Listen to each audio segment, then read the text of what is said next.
I'd like to welcome everyone to this very special Zoom event that's sponsored by our South Asian Religions and Cultures Research Focus Group at UCSB. On this special event, as you know, will feature a talk by Jonathan Dickstein, who's a doctoral candidate in religious studies at UCSB. And Jonathan's research focuses on South Asian religious traditions, animals and religion, comparative ethics, and religion and ecology. So wide-ranging interests. His talk today will explore, as it says here, the sacrificability of animals in the Vedic village. And Jonathan, in his talk, will draw on the dissertation project that he's currently completing on animals in Hindu South Asia, broadly speaking. I'll talk a little bit about that. So one thing that's quite a great contribution, I would say, of Jonathan's study is it really is a very rigorous, multidisciplinary research project that brings together the worlds of religious studies, philosophy, law, medicine, comparative ethics, and social justice issues through an exploration of the human animal studies, we could say, within the context of South Asian studies. So it's a really quite bold and important project.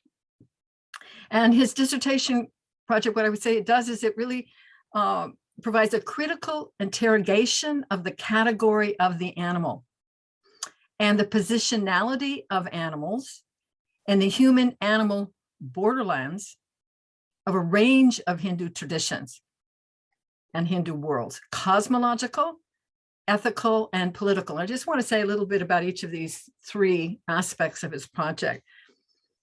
So the cosmological phase of his study explores the principal modes for classifying animals and the taxonomic schemas embedded in the cosmologies of the ancient Vedic texts and Dharma Shastra legal literature. The ethical phase of his study provides a sustained analysis of the philosophical and ethical implications of the rhetoric of ahimsa, nonviolence, for the moral status of animals in the Dharma Shastra literature and also in yoga literature. And then finally, in the political phase of his study, Jonathan turns to an interrogation, what we might say is the politics of animal protection and welfare in contemporary India, through an examination of the religious and ethical rhetoric and the political strategies deployed by animal advocacy groups and food justice movements in India. And today we'll be exploring with Jonathan more the Vedic side of his study, but I'm sure through the questions and even through the directions in which Jonathan's talk will point, we'll be able to explore the broader issues that he is so richly examining in his doctoral dissertation project. So Jonathan, I'll turn it over to you. Thank you so much, Barbara. And you can all hear me all right, correct? Yep. Okay, so as Professor Holdred said, my name is Jonathan Dickstein, and I am a doctoral candidate in the Religious Studies Department at UCSB. I would like to thank the South Asian Religions and Cultures Research Focus Group. It's a little bit of a mouthful, but I got it out, for hosting the event, in particular, Professor Holdridge for the organization. But I would also like to thank, in addition, Professors David White and William Ellison, who are also very helpful for me in this project for their guidance and assistance. And of course, I thank you all for coming, and I hope it's worth your while. So my dissertation project is titled Animals in Hindu South Asia from Cosmos to Slaughterhouse, and it investigates the diverse and precarious positions of domesticated animals in the conceptual and material worlds of Hindu South Asia. Vedic and early Hindu religious cosmologies offer us glimpses into early South Asian thinking about animals and their often predetermined roles in society, thinking that has persisted over millennia. And I begin with Vedic texts and proceed through classical, legal, medical, and yoga sources, detailing the permissibility of manipulating, killing, and consuming some animals, but not others. And then ultimately, the project gestures towards contemporary India and the complexities around animal industrialization, vegetarianism, cow protectionism, Hindu nationalism, and violence towards marginalized human populations. But today's focus is on some of the ancient material, in particular cosmogonies, cosmologies, and taxonomies present in some of the earliest Vedic literature, the Samhitas, or you could say collections of verses, and the Brahmanas, the exegetical texts. But some might be confused about the title for this talk. So post and the shell, which I kind of couldn't resist given how it works. So some of you might be familiar with the film or a series of Japanese manga called Ghost in the Shell, which I like how Wikipedia refers to it as, quote, a Japanese cyberpunk media franchise, end quote. So the books first came out in 1989, and then there was a film in 95. And as you can see here on the right, Scarlett Johansson then starred in a later rendering. But in short, the title Ghost in the Shell refers to the notion of a mind-body or soul-body dualism, whereby even when humans become prosthetically and cybernetically enhanced, even their brains, there is or may be an essence that remains, namely that consciousness or soul or ghost in this context. So the title for this talk, Post and the Shell, even though post in the shell would actually work as well, first refers to the yupa, or the sacrificial post to which an animal is tethered in sacrifice. And then the shell here is the more curious aspect, and its meaning will become clearer when I discuss the notion of meda, this substance or characteristic of an entity that makes it worthy in the sense of acceptable and efficacious for sacrifice. And at times, it almost seems like the animal is just a shell or a husk for this substance. So there we have it, kind of post and the shell. Now, animal classifications expressed in Vedic sources persist through the early Hindu period and survive in virtually any later Hindu understandings of the phenomenal world. While the Vedic Samhitas furnish some of the initial formulations, the later Brahmanas, say at the earliest point of the first millennium BCE, starting around then, contain greater detail and clarity, if not also innovation. Even some of the earliest sources from this period exhibit some of these enduring categorizations, in particular those derived from biological origin, pedalism, pedal structure, dentition, habitat, residence, and sacrificability. Now, to date, the most thorough mining of these taxonomies in the Vedic text has been done by Brian K. Smith, the recently late Brian K. Smith. Smith has strongly argued that Vedic Brahmanical attempts at, quote, classifying the universe constitute an overarching, elaborate, and ingenious means for naturalizing and divinizing the threefold to become fourfold system of varnas, or social classes. Now, while I do not deny the prevalence of social class as the major classificatory schema, I flag, as Smith himself does in the text, that there are alternative and even competing classificatory models, and some of them are irreducible to class. Yet Smith contends that when confronted with these other templates, quote, we seem to observe the Vedic systematizers at work, harmonizing and interrelating other classification modalities to that of Varna, end quote.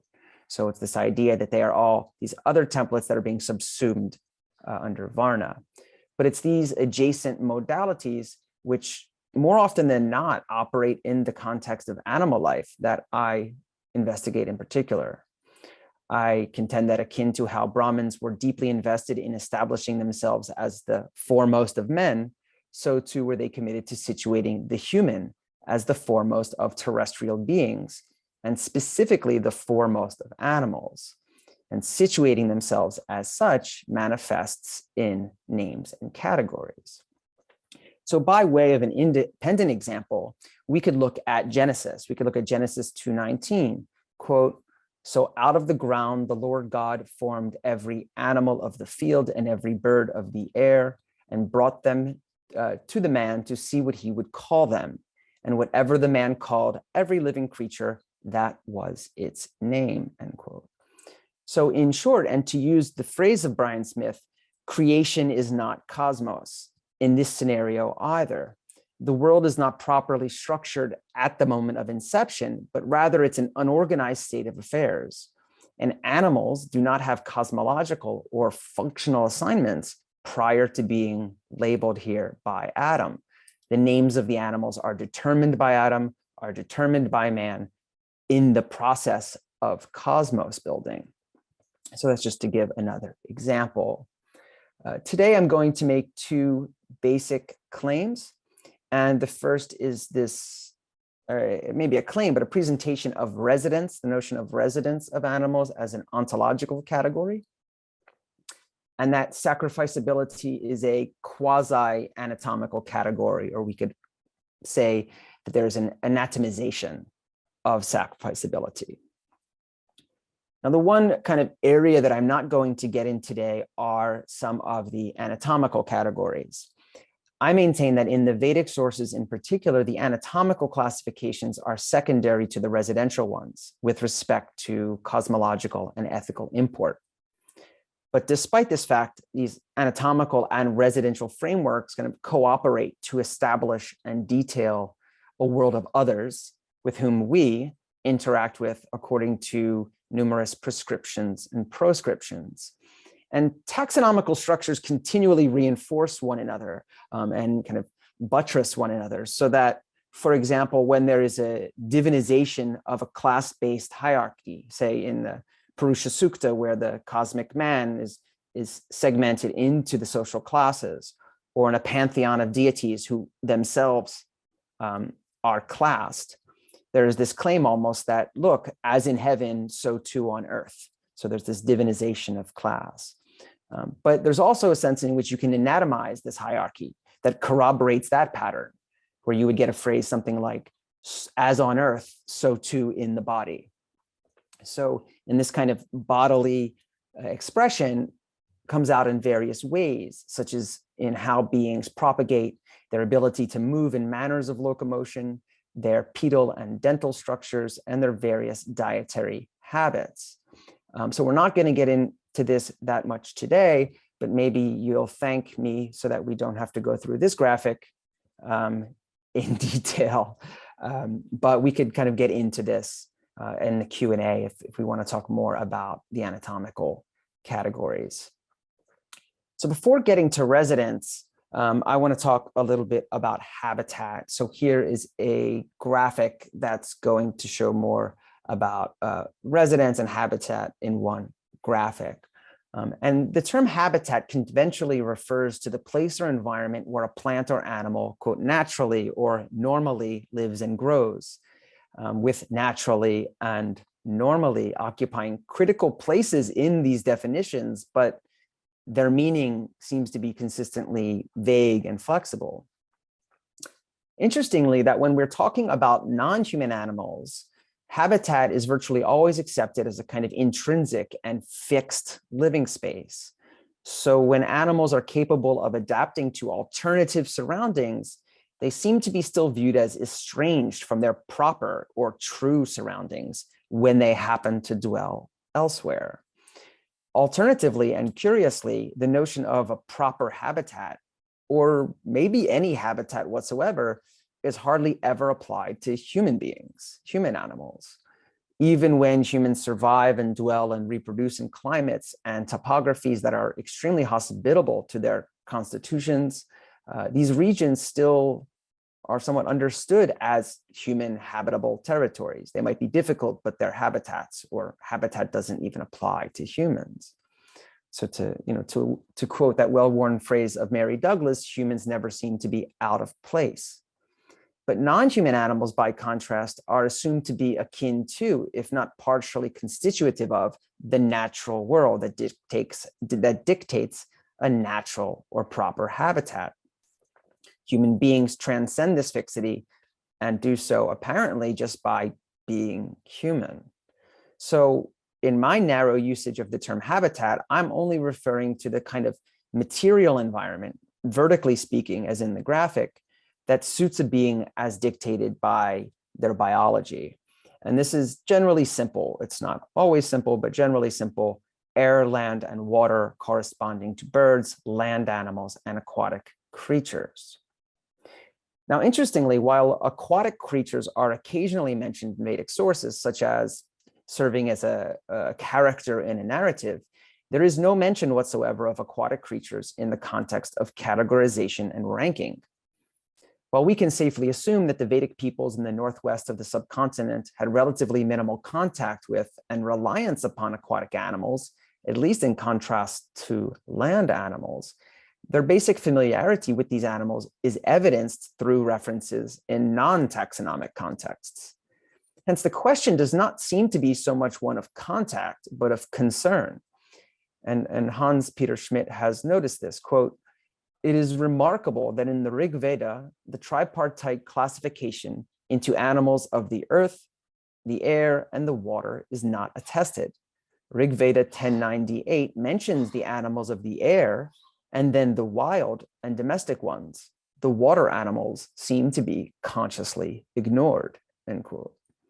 Further evidence for a lack of inclusion of aquatic life in the world comes in the form of the tripartite division of the entire world into the three spheres or lokas, the earth, middle region, and heaven. As Patrick Olivelle states, quote, "The Sanskrit terms for these spheres, bur, bhuvas, svar, became sacred sounds, possibly because they contained the totality of the universe," end quote. In this worldview, the earth is the realm of humans and other land animals, the middle region is the region of birds, and heaven is the abode of the gods. Despite examples of numerous references to the waters in Vedic and post-Vedic cosmogonies, the waters are primarily the realm of creation, not cosmos. They are the primordial soup from which the world proper eventually emerges, the world of culture, the world that matters. The actual biological residents of these waters are hardly of concern. So even prior to gauging the logistical challenge of classifying aquatic animals from one another due to infrequency of contact and just say the difficulty in observation, there seems to be this conceptual fact that aquatic animals are just not a crucial matter for Vedic thinkers. Now, the middle region, by contrast, the air, is one of the three spheres in the tripartite division of the cosmos, and it's inhabited by air animals, birds. Now, even though birds were much more visible, if not also immediately present in the life worlds of the Vedic peoples, they also, akin to fish, are absent in classificatory discussions in the literature. Olivelle does note, however, as is also the case with aquatic animals, that some birds are included in Vedic sacrifices. Quote, "Although wild animals and even birds are included in the list of animals at a horse sacrifice, they are not killed, but released, and their inclusion may have been purely for the sake of completeness, so that the rite includes the sacrifice of all beings," end quote. So we'll get to sacrificability in a little bit, but the key feature here is that even though birds are not subject to classification to the extent of land animals, they are identified and accepted as part of the world that must be accounted for, at least in a sacrificial context. So the world is a world with birds, and somewhat, but much less so with fish. But broadly speaking, zooming out, the Vedic thinking about the world is not focused on the chaotic totality of nature with its fish and with its birds, but on the order of culture oriented around the Vedic village. And water and air animals have virtually no consequence for it. So moving now to residence. So there are no categories more complicated and consequential than those pertaining to residence, specifically on land. Now, distinct from habitat, what I'll call residentiality refers to where animals live owing to direct and indirect historical interventions by human and also non-human actors, in addition to biological compatibility and evolutionary adaptation. So for example, domestication would be one example of a direct intervention that determines animals' zones of residence, where by contrast, something like deforestation and the migration of animals due to it into, say, urban areas would be representative of an indirect intervention. But much more fundamentally than direct or indirect distinctions, an animal's residence is where they actually historically live, rather than where they allegedly naturally live. And in a Vedic context, two major areas of residence are the village, the grama, you can see in the graphic, and the wilderness, the aranya, inhabited respectively by village animals, gramya, and wilderness animals, aranya. And this is a very early form of categorization and one repeated in Vedic sources. Now, I'm not going to just give a list of all these accounts in some of the Brahmanas and Samhitas, but I give a few that actually really exemplify the point here. So Rig Veda 1098, which is the verse that Schmidt referred to earlier, quote, "It, the sacrifice, was made into the animals, those of the air, and both those that belong to the wilderness and those that belong to the village." The terms here for belong to the wilderness is aranya and belong to the village is gramya. Now, what's interesting here in Rig Veda 1090, right? This is the sacrifice of the cosmic man, the origin of the world, as it were, of the cosmos, is that it reminds us that these three categories of animals are created from the original sacrifice. And those are air animals, village animals, and wilderness animals. The Shatapatha Brahmana similarly divides all land animals into the major groups of gramya and aranya. This pattern is repeated so much that Charles Malamud, and maybe has overstated the case here, but has said that the entirety of the inhabitable Vedic world is divided between grama and aranya. Now, this might be a kind of maybe hyperbolic claim, but there's also support for this in the context of divisions, not of just animals, but also of plants. An entire chapter that Brian Smith dedicates to flora in classifying the universe also shows this notion of village plants and wilderness plants.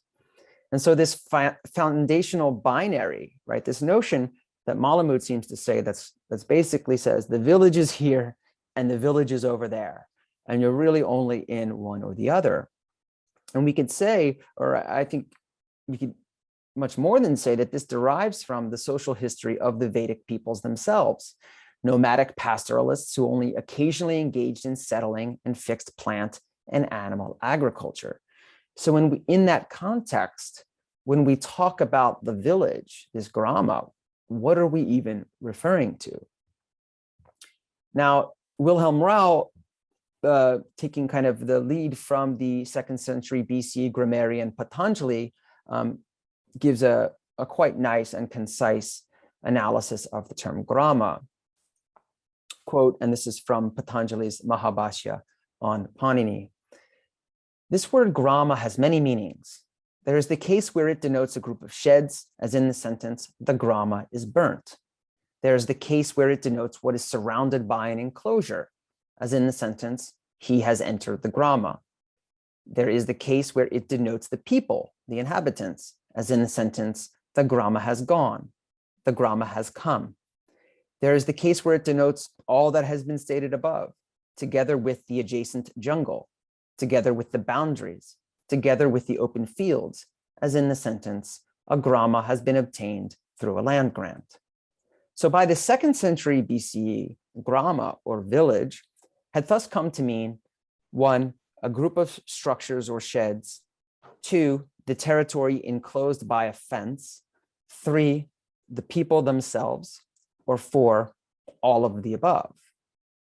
However, when we're talking about the earliest meanings, Rao writes, of these 4 meanings, the third is undoubtedly the oldest, and the only one attested in the earlier strata of Vedic literature. The term denotes, in the first place, a train of herdsmen roaming about with cattle, ox carts, and chariots in quest of fresh pastures and booty. Secondly, a temporary camp of such a train, sometimes used for a few days only, and sometimes for a few months at the most. So Rao asserts that the initial primary meaning of grama lacks any emphasis on location, for the term refers to the group of herdsmen itself, no matter where from or where to the group goes. Now, only secondarily does the word indicate a temporary camping site, which notably is still not a fixed settlement. Only later does grama assume a sense of fixity, particularly in the sense of a grama has been obtained through a land grant. But this is a later phenomenon. The initial focus is really on people, not place. And both Olival and Malamud corroborate this point, the latter stressing that grama, quote, more often designates a concentration of people or a network of institutions than it does a set territory, end quote. And etymologically, grama denotes a troop, and this troop migrates in search of pastures and booty. And hence we can understand how the term samgrama, the coming together of the grama, evolves to mean battle, war, or combat. Malamud contrasts the Sanskrit grama with the Latin pagus, which refers to kind of a district or a canton, distinguishing the former's emphasis on people, that is grama, from the latter, pagus, which derived from the Latin root pag or pak, denotes a fastened or staked area, a demarcated territory. But in short, by contrast, a grama refers to a people on the move. Now, as a side note here, what's interesting is that some of you might know that when we think of a tethering or a fastening, you might think of like a pasha, the word to fasten, or in pash to fasten in Sanskrit. And yet the fastening nature, the notion of fastening is going to come to refer to the fastening of the animal, the pashu. Whereas in the Latin context, it's now referring to the fastening of a stake to demarcate a territory.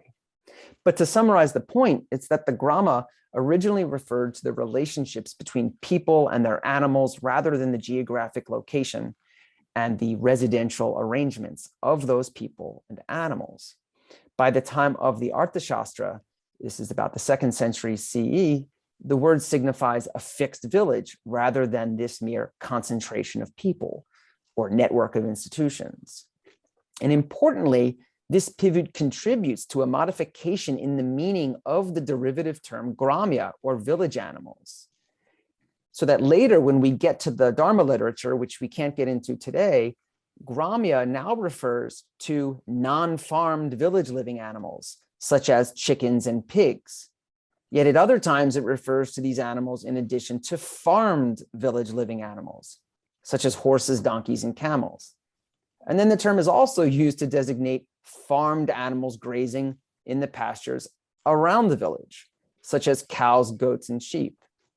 Now, this perplexing multi-usage is worthy of deeper analysis. But I think for the moment, we just need to note that in the early and mid-Vedic periods, grama functionally meant our moving community, and the aranya, the wilderness, was the space, beings, and dynamics outside of our moving community. Now, coming back a little bit to this verse from the Rig Veda and how we could kind of maybe extract a little bit even contemporary import from it, is that I think there's a preliminary note on the relationship between the village and sacrifice makes sense here. So regardless of its geographical or architectural fixity, the grama, or this village on the hoof, marks the epicenter of the ordered cosmos, owing to its constancy as the site of sacrifice, or yajna. The world order, or rita, is ensured by proper conduct, which centers on the maintenance of this network of institutions constitutive of the Vedic village. And sacrifice is proper conduct, par excellence, because it is claimed that the world would literally collapse without the regular and precise execution of rituals. And this notion of the village, and also the notion of sacrificable, these two statuses attributed to animals, including humans, is an ahistorical ontological designation unrelated to human activity. So we could look at, say, children's books, which I found through a kind of cursory search, where we also seem to engage, or how would I say, encounter the idea that the farm even itself is an ahistorical ontological place. It's kind of always existed, and the way that the animals look there have always been, or it's their kind of natural state and natural disposition. When you could look at pigs, for example, and realize that when you're looking at, say, a wild pig as opposed to a, quote, domesticated pig or industrialized pig, they look quite different. Now, earlier we perceived in the Rig Veda account that the village animals emerge from the sacrifice already prepackaged as village, like they come out of the box villaged. And there's no acknowledgement of the process by which non-humans even become associated with the human village. They are ever farmed, and as we will see, ever engineered for sacrifice. It is their eternal telos to be ritually killed. And here, Jonathan Z. Smith's insight into sacrifice is quite pertinent. Quote, sacrifice is, in part, a meditation on domestication. A theory of sacrifice must begin with a domesticated animal and with a socio-cultural process of domestication itself, end quote. But here, the Vedic perspective does not admit any type of socio-cultural process at all. The cosmos is always village and wilderness. Now, as we move forward, in the late first millennium BCE, as we get closer to the Common Era, the geographic site of sacrifice begins to shift with the rise of Shramana traditions, which importantly dislodges these earlier meanings and values attached to both village and wilderness. And it's not just Shramana traditions, it's things like urbanization, and what I would also argue, a kind of rise of something akin to secularization. But ritual performance, sacrificial performance, not only migrates, though not exclusively, from the village now into the wilderness, but it also changes, it individualizes, internalizes, and even anatomizes when sacrifice is not rejected outright. And we see these modifications take place in quote unquote orthodox traditions, as well as heterodox traditions, such as Buddhist and Jain traditions as well. But still challenging, which we haven't come to yet, is understanding the nuances of this category gramya, or village animals, even if we seem to understand what village signifies. And the complexity largely derives from the varying accounts of the number of village animals and the terminological overlap of gramya, or village animals, with pashu, which I will translate as sacrificable animal. Now, Vedic and post-Vedic sources list between 5 and 7 village animals, with the 7 being the cow, horse, goat, sheep, human, ass, and mule. Now, Smith notes, this is Brian Smith, notes that other and more common taxonomies of village animals number only 5. And this is correct. This is normally the standard number. And when confined to the 5, the cow, horse, goat, sheep, and human, the conflated category, now this kind of joined category of pashus, sacrificable animals, and village animals, leaves out the ass, camel, and mule. These 3 animals are domesticated animals physically residing within the grama, but they fail to qualify as sacrificable animals. So we have a moment here, just for a moment, where the 2 categories, village animals and sacrificable animals, are not always equivalent. And it gets even more complicated later. The distinction between grama and pashu, when we get to the Common Era and into the Dharma literature, becomes complicated. And especially when you start encountering animals such as the village pig and the village fowl, which are also considered non-sacrificable village living animals, like the ass, mule, and camel. But what becomes even bizarre is that later on, these animals, which typically village animals were your edible animals, there are specific prohibitions against village animals in the later literature. So the kind of soup gets even more murky. But sticking with our period, I suggested translating pashu as sacrificable animal, but maybe a more exacting and etymologically evocative translation as tethered animal would make more sense, as I said earlier. Now, the latter rendering is not only more etymologically sensitive, but it also captures kind of historical processes of capturing, confining, and manipulating the corresponding animals, and also the process of affixing them to the slaughtering stake, the yupa. However, the problem a little bit is that with the translation of, say, tethered animals is that not all tethered animals are pashus, are sacrificable, at least when we limit it to that more standard list of 5. The ass, the camel, and the mule are tethered, but not to a stake to be slaughtered in sacrifice. Hence, the term, as I translated as sacrificable animal, is more consistent with the prevalent enumerations of the 5 pashus and also scholarly convention more broadly. But also, we contrasted before village animals and wilderness animals, but here we can now add another binary and contrast pashu with an alternative term, mriga. The latter term is translatable as a wild animal. And mriga derives from the verb mrig, which means to hunt, which, like the term pashu, defines animals according to humans' utilitarian relationships with them. So this is different than, say, a demarcation of space. It's actually talking specifically about human relationships. And Wendy Doniger has noted that basically humans sacrifice pashus and hunt mrigas. The animals are categorized according to how they die by human hands. Now, these non-pashus, these mrigas, the wild animals, are also included in the sacrificial complex, but they are only placed in the spaces, arokeshu, in the kind of gaps between the stakes, and are ultimately set loose during these rituals. Accordingly, they are referred to as neither an offering or a non-offering.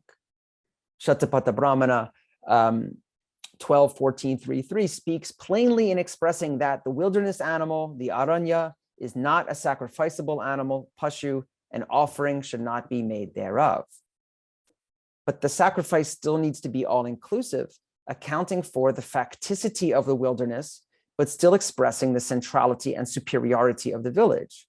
And so both of the types of the animals, the wilderness animals and the village animals, or the mrigas and the pashus, it gets complicated here because in that verse from the Shatapatha, it actually contrasts wilderness animals with pashus. So it's not super technical, but all of these animals are in some way included in the complex. However, repeatedly, there are grave warnings about if you slaughter the wrong animals, right? So if you slaughter wild animals or mrigas, but not pashus, then the rivers go the wrong ways, castes intermingle, all types of ostensibly terrible things happen. But with the prevailing omission of the ass, the mule, and the camel from the 5-fold list, what we have left are the cow, horse, goat, sheep, and human. And so here there is, as I said earlier, a convergence of residential and sacrificable status in the term pashu. All of these 5 are village animals and animals who are suitable for sacrifice. So here you can see Shatapatha 6:1-15. There are a man, a horse, a bull, a ram, and a he-goat, for such are all the animals used in sacrifice. Such are the pashus. Then a little bit later, quote, Prajapati was desirous of going up to the world of heaven, but Prajapati indeed is all the sacrificial animals, man, horse, bull, ram, and he-goat. By means of these forms, he could not do so. And now this order is not random, as the human is routinely referred to as all pashus. And you see this later on, the human as all pashus, or to be more hierarchically precise, the foremost of pashus. And the human can come sometimes at the beginning and the end of lists. We know how sometimes these lists work, in which the kind of foremost can begin the list or end the list. Now, questions about the historical practice of human sacrifice, Purushameda aside, the propriety of situating the human as the ideal sacrificial victim is evidenced through the primordial sacrifice of the cosmic man in the Rig Veda. But as Rig Veda 1090 illustrates, while humans may be the ideal victims, they are also the only actors capable of executing the sacrifice. And since they are the only beings who can perform the sacrifice and serve as patrons of the sacrifice, thereby fulfilling crucial societal and spiritual obligations, for these reasons, they are excused from being sacrificial victims and surrogates are offered instead. But what is the nature of these surrogates? What is the nature of these pashus or alternative pashus? So earlier I noted a factor that substantially makes an entity fit for sacrifice. And what I mean by substantially is, I mean, as substance, I mean, this anatomization of sacrificability. So it's not that you're necessarily, just because you're a gramya, a village animal, that you're sacrificable, because later on we'll see that not all village animals are sacrificable, later on in time that is, but that there's actually this notion that it's in the body itself. And this component of sacrificial logics is meda, a substance that directly displays this anatomization. And this topic is largely unexplored in the secondary literature on Vedic classifications. And Brian Smith is an exception here, who cites the most telling example from the Aitareya Brahmana. Now, this is a longer passage, and I kind of cut out a middle portion, but I think it's important to look at.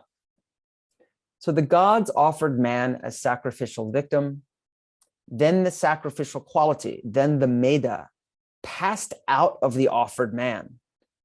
It entered the horse, then the horse became fit for sacrifice, whose sacrificial quality had passed out of him. He, the former man, now devoid of the sacrificial quality, became a pseudo-man, a kimpurusha. They offered the horse, and the sacrificial quality passed out of the horse. It entered the bull. It, the former horse, became the wild white deer. This continues for a bit more lines. And then when we come to the goat at the end, they offered up the he-goat, and it, meda, passed out of the he-goat. It entered this earth, and therefore this earth became fit for sacrifice. They dismissed him, whose sacrificial quality had passed out of him. He, the former goat, became the wild sharaba. These pashus, whose sacrificial quality had passed out of them, became unfit for sacrifice. Therefore, one should not eat them. Now, there's much to absorb from this passage, even especially in full. But these 5 sacrificable animals are all village animals, and no non-village animals are said to possess meda. So I would suggest that the anatomization of sacrificability follows from the prior residential designation of these animals as village animals, which is not to say that all village animals are sacrificable, but that these animals become sacrificable as village animals, and they are now deemed to be sacrificable owing to some part of their kind of subtle anatomy. So sacrificability follows from domestication, and meda is a bodily inscription of residentiality of the residence. In this passage, sacrificial acceptability is eternally proven by the pashu's possession of an intrinsic quality that announces their predetermined purpose for sacrifice. Striking is that a being's fitness for sacrifice hinges upon their possession of the sacrificial quality. So you have a kind of circular logics here at work. Now, this term meda is translated by Monier Williams as variously as the juice of meat, broth, marrow, sap, pith, essence, and even a sacrificial animal or victim. Now, in the passage here quoted, sacrificial essence or sacrificial quality seems to be the most accurate translation. For after these beings are sacrificed, their meda passes out of them. So this pashu here is a kind of holy piñata of sorts, which must be destroyed for this treasure to be released.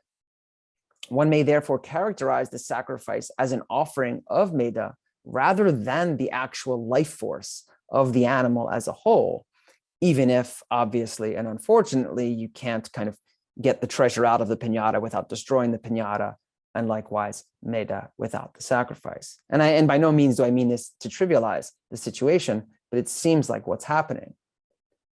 And this is further evidenced by the mysterious transformation of the human in this passage to the pseudo-human after their killing.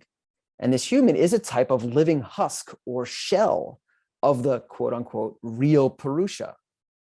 And the sacrifice transforms the horse into the wild white deer, the Gaura Mriga, the bull into the Gayal, the Gavaya, the ram into the camel, the Ustra, and the he-goat into the wild Sharaba. These 5 metamorphoses produce 5 Meda-less animals, which are elsewhere explicitly designated as wilderness animals. So it would be important at this time to really show those passages where all of these 5 kind of husks or shells are in fact wild animals. And Brian Smith, I'm not going to go through the root verses here, gives a kind of summary of what you see in the Taittiriya Samhita in a specific verse. And in this verse, you read of a list of 5 animals with 5 wild counterparts. So there's a notion that you have to, or I would argue that this verse shows that these Meda-less animals are not only mrigas or non-pashus, but they're actually also, now they belong to the wilderness. And here you have a sense in which the human being is sacrificed and becomes the Mayu Aranya, the Mayu Aranya, the barbarian of the jungle, the whole hoof of the pashus, that is the horse, becomes the Gaura or the Gauya Aranyaka of the jungle, the bovine and the Gavaya, these are just kind of the opposition animals, the sheep and the wild camel, and the goat and the Sharaba. So you have a depiction of how what you have are domesticated village animals that are sacrificed, they lose their meda, they kind of retreat into the wilderness where they are now wilderness animals and ostensibly mrigas. So these kind of village pashus have wilderness doubles.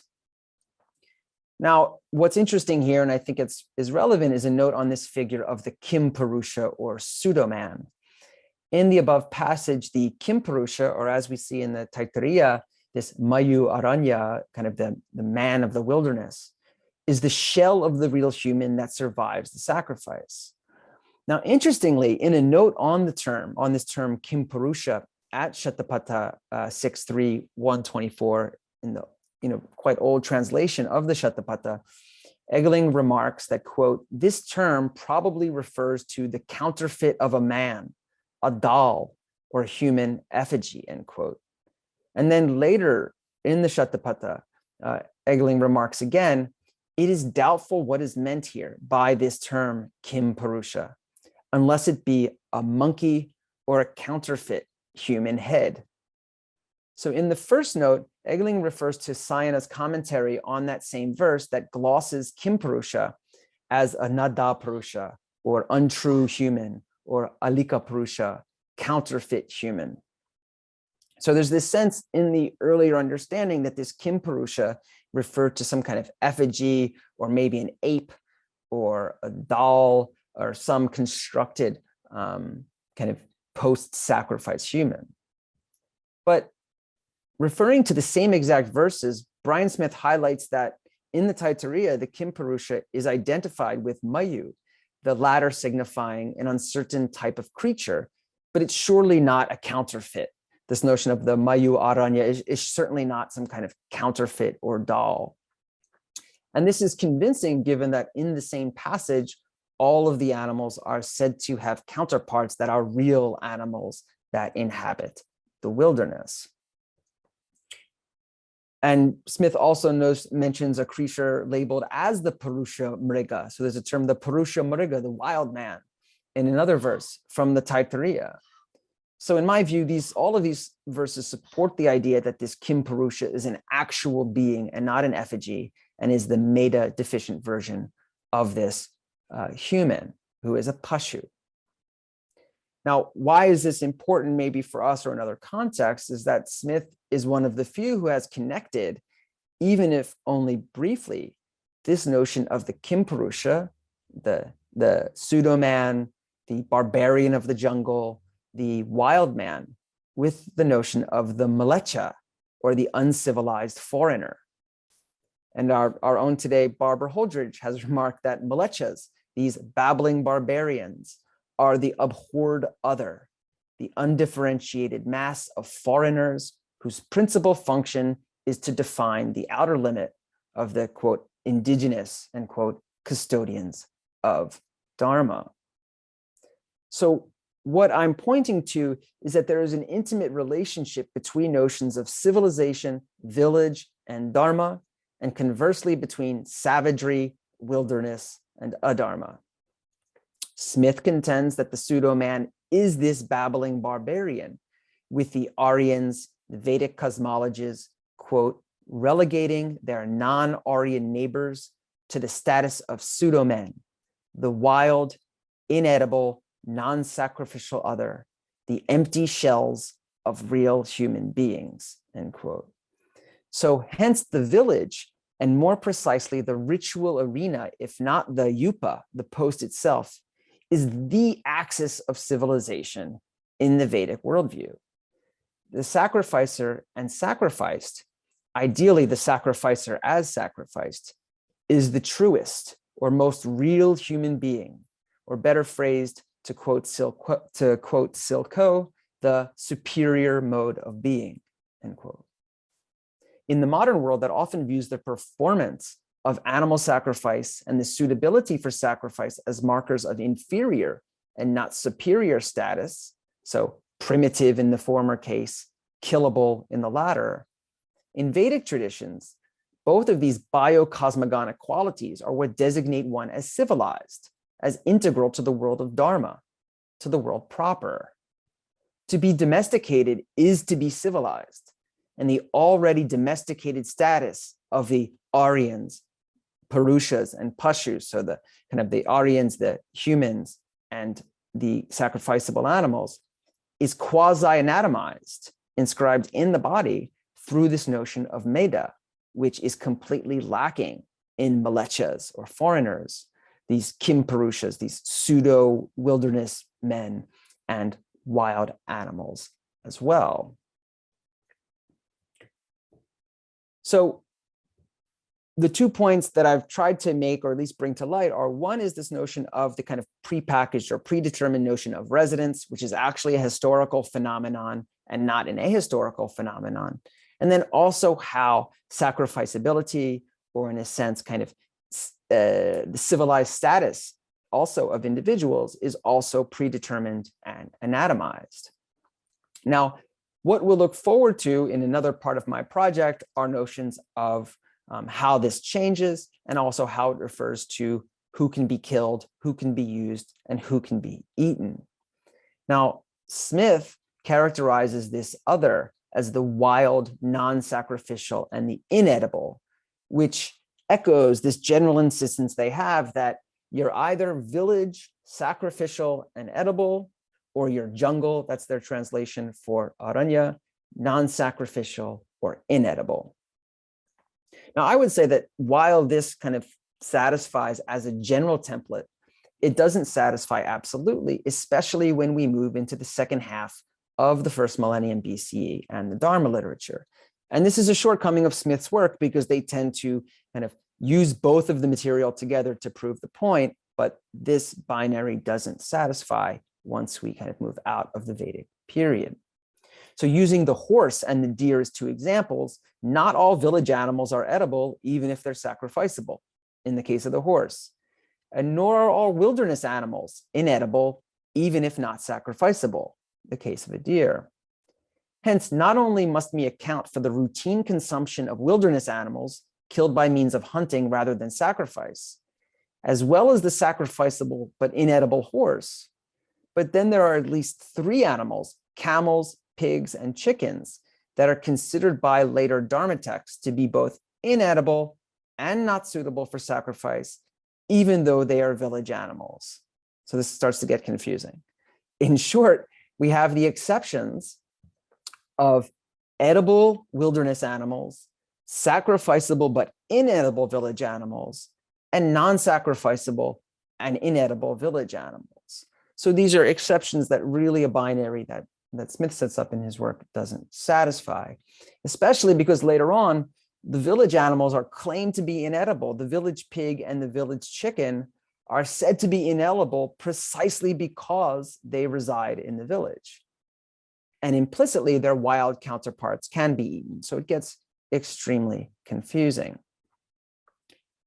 But to wrap up, with respect to the Vedic period, Smith's claim remains generally accurate in that, quote, whether or not the animal possesses meda or sacrificial essence, that is what determines if it is edible or inedible, village or jungle, and thus the sacrificial order of things is supposedly prior to even the natural order of things, end quote. Now, I think this phrase is really, it's seductive. It's saying that the sacrificial order of things following from the Rig Veda is prior to the natural order of things. But I think that while it seems to be textually accurate, this sacrificial order of things has already derived from prefigured residential assignments. So I think it's reasonable to contend to flip Smith's claim that while edibility may derive from sacrificability, generally speaking, residential assignments are what dictate sacrificability, not the other way around. So as time passes, residentiality and expectedly sacrificability diminish in emphasis in later periods and for various reasons. The Dharma literature includes alternative animal taxonomies where animals such as the horse, cow, mule, ass, camel, pig, and fowl challenge the assumption that edibility is a mere function of the former residential designations. And now this becomes much more prevalent, and I'll end here. This becomes much more prevalent when we see not only a shift from the location of sacrifice, when we see a movement from nomadic pastoralism to settled agriculture, from settled agriculture at times to urbanization, but also when we seem to see new dharmas rising. And these are dharmas from shamanic traditions, and I would also say almost secular traditions that have more serious concerns about killing and non-killing and eating and non-eating animals once we've left the Vedic village. And that's really a point at which you start to see this insistence on residence diminish, this insistence on sacrifice diminish, and what I would call as kind of the beginnings of what we might call, say, an ethic of ahimsa or even Hindu ethics. So thank you so much. That's went a little longer than I thought, but I appreciate you sticking with me.